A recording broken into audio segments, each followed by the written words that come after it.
On behalf of the American people, including Muslim communities in all 50 states, I want to extend best wishes to Muslims in America and around the world. Ramadan Kareem. Ramadan is the month in which Muslims believe the Quran was revealed to the Prophet Muhammad, beginning with a simple word, Iqra. It is therefore a time when Muslims reflect upon the wisdom and guidance that comes with faith, and the responsibility that human beings have to one another and to God. Like many people of different faiths who've seen Ramadan through our communities and families, I know this to be a festive time, a time when families gather and meals are shared. But I also know that Ramadan is a time of intense devotion and reflection, a time when Muslims fast during the day and perform Taraweeh prayers at night, reciting and listening to the entire Quran over the course of the month.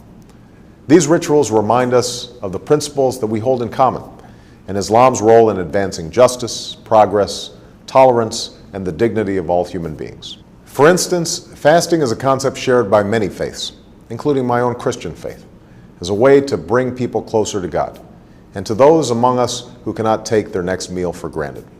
And the support that Muslims provide to others recalls our responsibility to advance opportunity and prosperity for people everywhere. For all of us must remember that the world we want to build and the changes that we want to make must begin in our own hearts and our own communities. This summer, people across America have served in their communities, educating children, caring for the sick, and extending a hand to those who have fallen on hard times. Faith-based organizations, including many Islamic organizations, have been at the forefront in participating in this summer of service.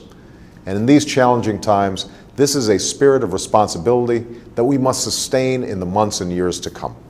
Beyond America's borders, we're also committed to keeping our responsibility to build a world that is more peaceful and secure. That's why we're responsibly ending the war in Iraq. That's why we are isolating violent extremists while empowering the people in places like Afghanistan and Pakistan. And that is why we strongly and actively support a two-state solution that recognizes the rights of Israelis and Palestinians to live in peace and security. That's also why America will always stand for the universal rights of all people to speak their mind, practice their religion, contribute fully to their society, and to have confidence in the rule of law.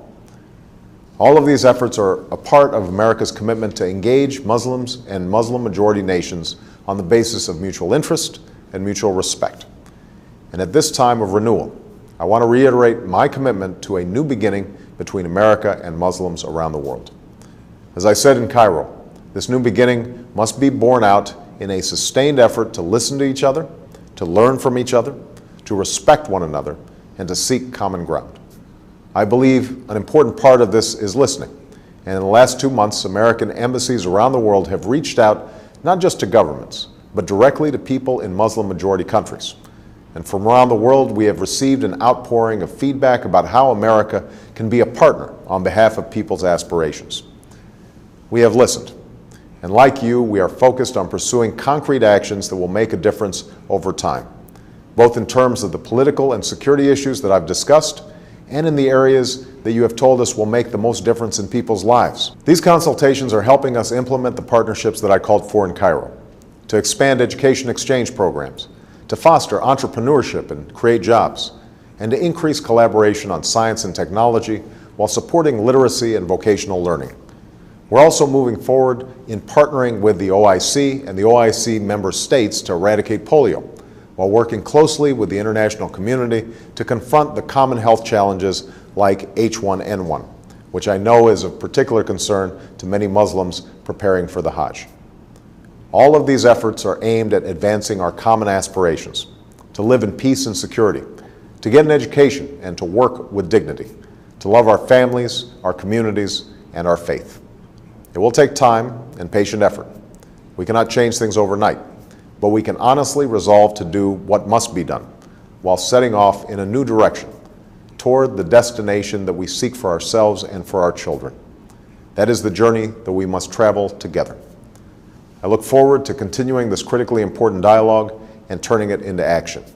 And today, I want to wish Muslims across America and around the world a blessed month as you welcome the beginning of Ramadan. May God's peace be upon you.